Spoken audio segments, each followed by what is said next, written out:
In just over 3 months, Spokane's housing inventory has more than tripled. What does that mean for you as a buyer or seller? Well, this video is made for you, so stick around. Hey everybody, this is Haydn Halsted with the Halsted Home Team, your favorite Spokane realtor.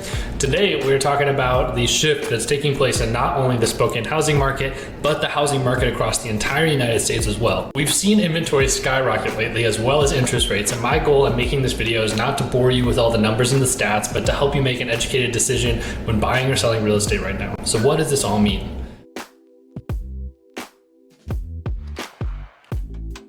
The beginning of 2022 was similar to 21, in which we really saw the rock bottom of inventory in Spokane. February of 21 saw an active inventory of 237 homes, and February of 22 saw 245 active homes. Now there are some seasonality factors, as Spokane usually has the lowest amount of inventory in February every year anyway, but this was the lowest amount of inventory Spokane has seen pretty much ever. But in the span of 3 to 4 months, went from less than 400 active listings to now over 1,400, which is a significant jump, and even in comparison to this same week last year, we've seen a 93% increase. So why are homes sitting on the market longer? Well, most of you know that interest rates have gone up significantly from the start of the year as well.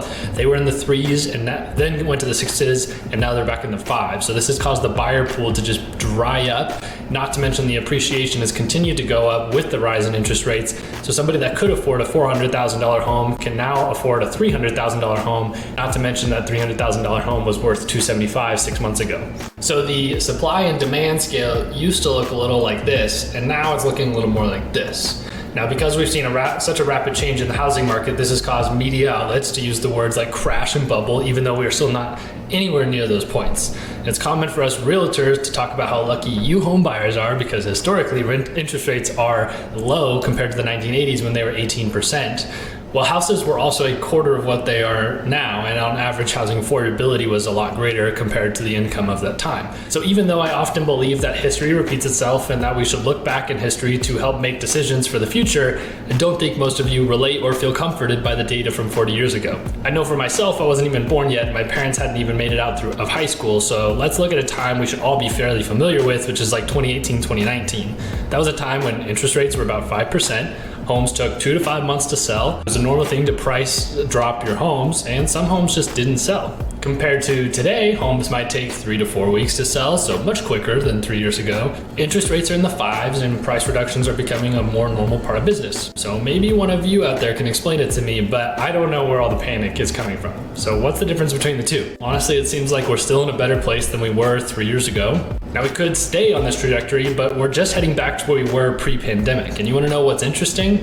Well, you would know that the recession that we're in right now, if we're calling it a recession, that has caused your stocks or your 401k to go down by 20%, well, that's kind of similar to the real estate market right now. Real estate has really been more of a lagging indicator of the economy. The stock market has reacted much faster than real estate, which is totally normal. You can sell your stocks at the push of a button, but a home takes much longer to sell. The real estate market is having a similar journey. It was here in 2019, made its way up here in 2021, and now so far we've only seen a slight dip in prices and activity. But you know what will continue to happen to both real estate and stocks over time?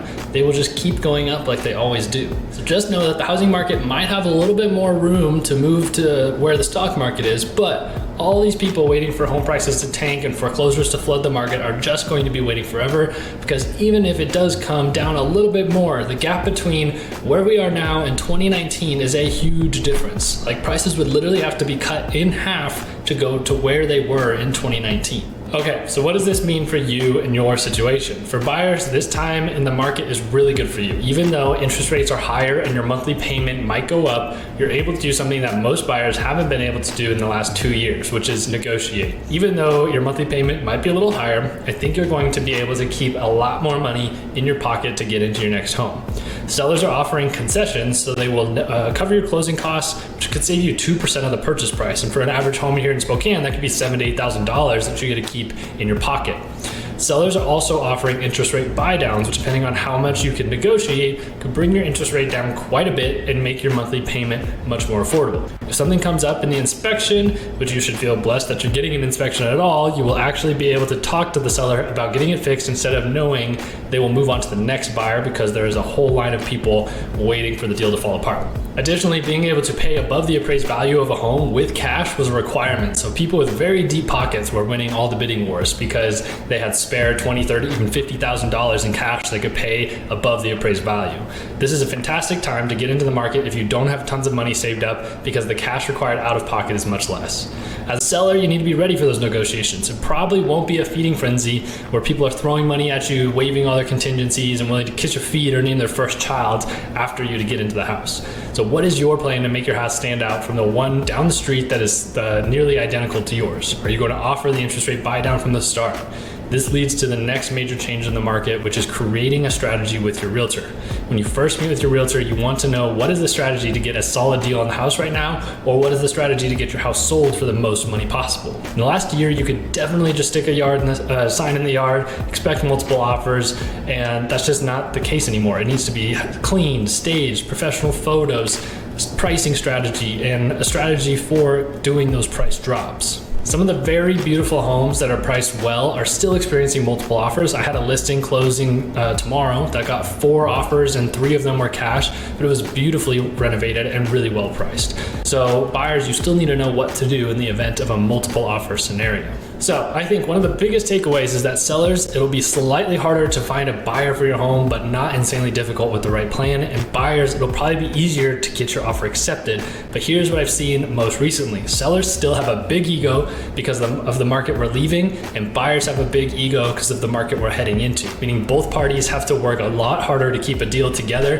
and across the finish line. So partner up with an agent that can help you make it across the finish line, make reasonable decisions that won't totally kill the deal, but not take everything away from you. So I want to make this very clear though, the only thing that is going down is the rate of appreciation. So that means that instead of homes appreciating 20% or more in a single year, they might only appreciate 3 to 5%. And if you passed elementary school math, you can see that this means that home prices will still be going up year over year. Price reductions don't reflect the entire market, so please don't let those scare you, seeing them happen more and more.